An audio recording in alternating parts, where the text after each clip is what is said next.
हमारे स्टमक में जो काइम बनता है फिर वो पास होता है स्टमक से स्मॉल इंटेस्टीन में। सही। फिर स्मॉल इंटेस्टीन में जो है वो डाइजेशन स्टार्ट होती है, तो उसकी एक्टिविटी किस पे डिपेंड करती है? सारी जो सिक्रीशंस आती हैं कहाँ से? पैंक्रियाज से, लिवर से, गॉल ब्लैडर से। तो इनकी सिक्रीशंस पर ही जो है वो स्मॉल इंटेस्टीन की एक्टिविटी डिपेंड करती है। तो सबसे पहले हम पैंक्रियाज देख लेते हैं। पैंक्रियाज की एनाटॉमी क्या है?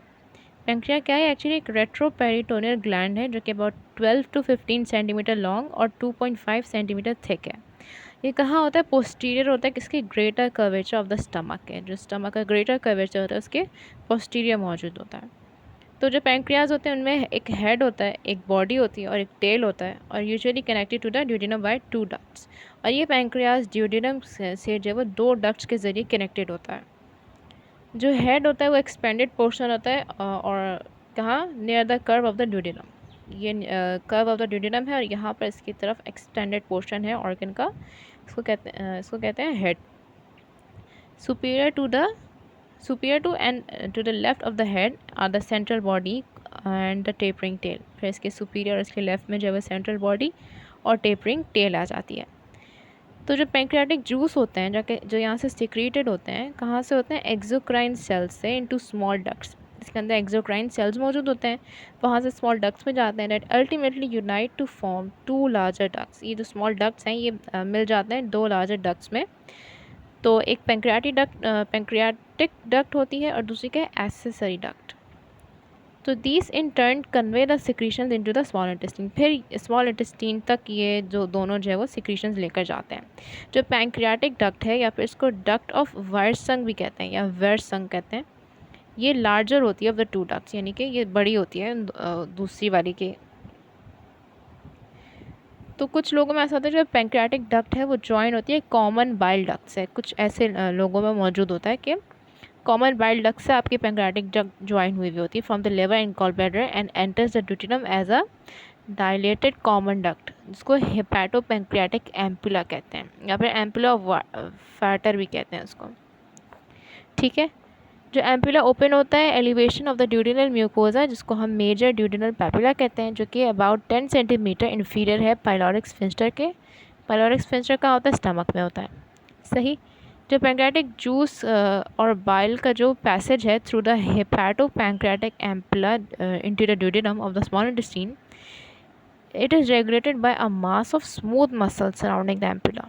यानी कि यहाँ स्मूथ मसल्स मौजूद होते हैं, जिसको sphincter of the hepatopancreatic ampulla भी कहते हैं। इसको एक दूसरा नाम है स्फिंक्टर ऑफ ऑडी। सही। जो दूसरे मेजर प्रोडक्ट हैं पैंक्रियाज के, एसेसरी डक्ट, यानी कि इसको क्या कहते हैं? Duct of Santorini. It leads from the pancreas and empties into the duodenum about 2.5 centimeter superior to the hepatopancreatic ampulla। Hepatopancreatic ampulla के सुपीरियर यानी कि इसके ऊपर होता है, इसके ऊपर की तरफ होता है। तो ये 2 लेयर्स हो गई, सॉरी 2 डक्ट्स हो गई। एक एसेसरी डक्ट है और एक क्या है? हेपेटोपैंक्रियाटिक डक्ट। हेपेटोपैंक्रियाटिक डक्ट जो है वो डायरेक्ट उस वाले डक्ट से भी जुड़ रही है, कॉमन बाइल डक्ट से। सही।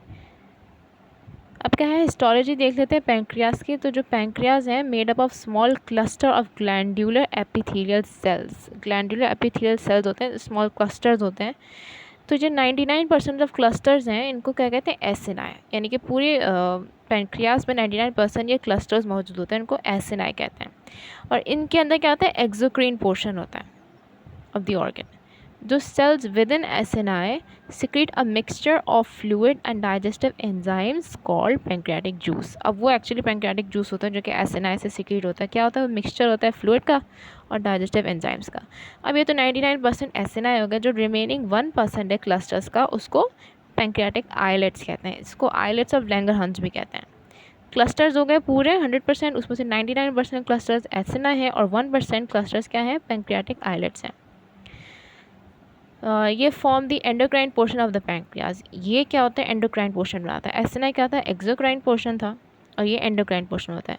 यानी कि ये सेल्स क्या करते हैं? Secrete the hormones glucagon, insulin, somatostatin and pancreatic polypeptide. ये सब आइलेट्स ऑफ लैंगरहांस से रिलीज होते हैं, यानी कि पैंक्रियाटिक आइलेट्स हैं। अब कंपोजिशन और फंक्शन देख लेते हैं पैंक्रियाटिक जूस का। तो रोज़ाना के उसमें देखें तो पैंक्रियाज प्रोड्यूस करते हैं 1200 टू 1500 मिलीलीटर पैंक्रियाटिक जूस का, जो कि एक क्लियर कलरलेस लिक्विड होता है।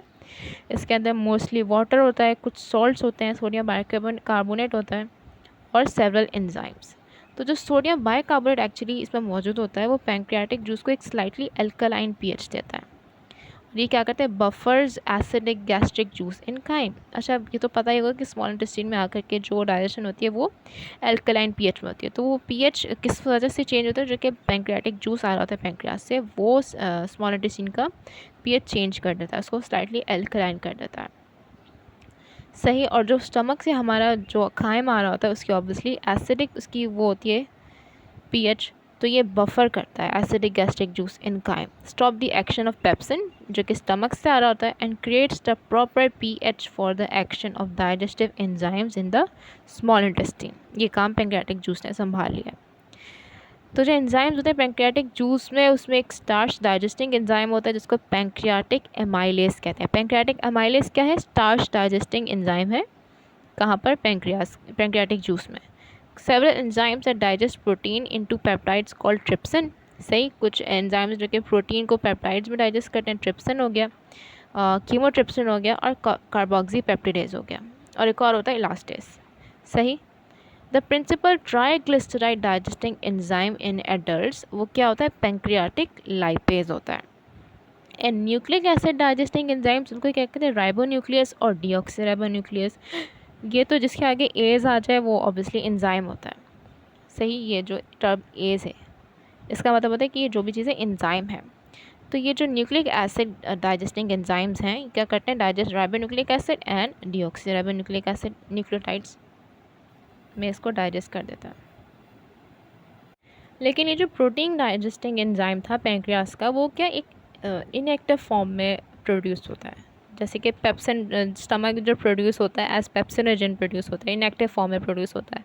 तो ये इनएक्टिव फॉर्म में क्यों प्रोड्यूस होते हैं, इस वजह से कि जो एंजाइम्स हैं ये डाइजेस्ट ना कर लें जो पैंक्रियाज हैं उनके सेल्स के, मतलब जैसे यहाँ से अगर एक्टिव फॉर्म में सिक्रीट होगा तो ये मुमकिन है कि ये इन्हीं की वॉल्स को डाइजेस्ट करना शुरू कर दे। तो इसीलिए ये इनएक्टिव फॉर्म में डाइजेस्ट होते हैं, फिर जाकर के ये आगे जाकर के ये एक्टिव होते हैं।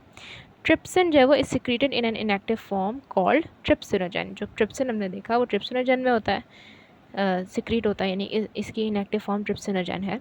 पैंक्रियाटिक एसिना सेल्स जो होते हैं, यानी कि जो हमने एसिना देखा, वो एक सिक्रीट करते हैं क्या, प्रोटीन ट्रिप्सिन इनहिबिटर।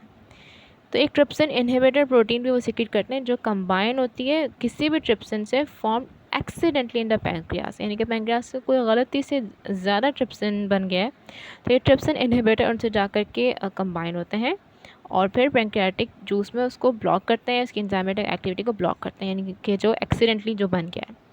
जब ट्रिप्सिनोजन पहुंचता है कहाँ, lumen of the small intestine में, it encounters an activating brush border enzyme called enterokinase.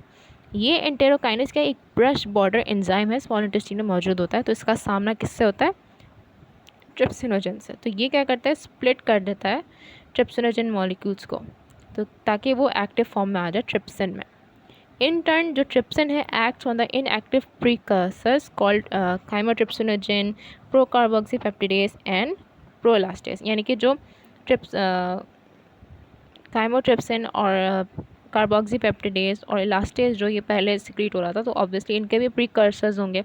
तो ये ट्रिप्सिन जब ये अपने एक्टिव फॉर्म में आ जाता है तो ये इनके प्रीकर्सर्स को भी स्टिमुलेट करता है, या फिर इनको भी इनके ऊपर एक्ट करता है, उनको भी एक्टिवेट कर देता है। तो प्रोड्यूस, ताकि वो प्रोड्यूस करें काइमोट्रिप्सिन कार्बोक्सी पेप्टिडेज और इलास्टेज रिस्पेक्टिवली, जो कि सिक्रीशंस थी पैंक्रियास की।